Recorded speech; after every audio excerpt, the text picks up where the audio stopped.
statistics or the actuarial numbers of population affect the climate? Population is one of the main drivers of climate change. There are individual emitters, and there's a lot of us doing the emitting. And so the people who have the highest fertility rate, like in Niger, are doing almost no emitting, right? So they burn some charcoal now and then. Well, so the average Nigerian emits 0.1 metric tons of carbon annually.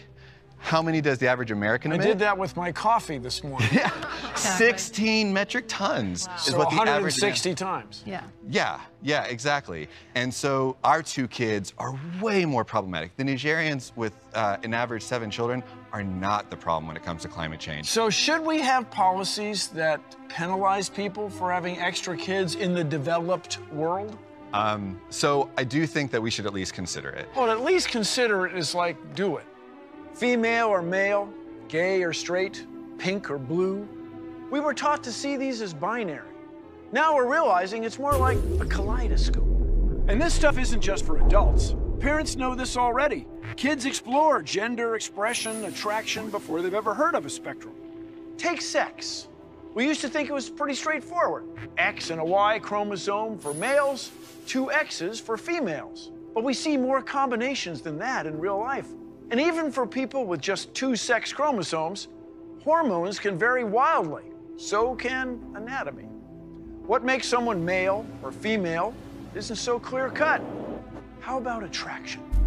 Some people argue the natural thing is to only be attracted to the opposite sex. But in practice, it ain't so simple, kids. Some people are gay, some are bi, some are asexual, and some will take whatever they can get. You know what I mean? It's another sexy sliding scale. When you throw in gender, it gets even more colorful.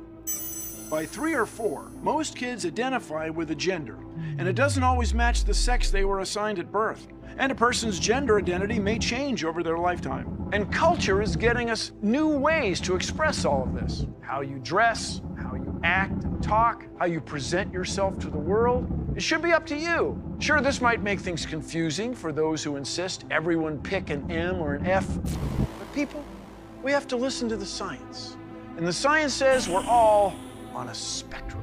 Our labels, our fashion, even our washrooms are still catching up to that truth.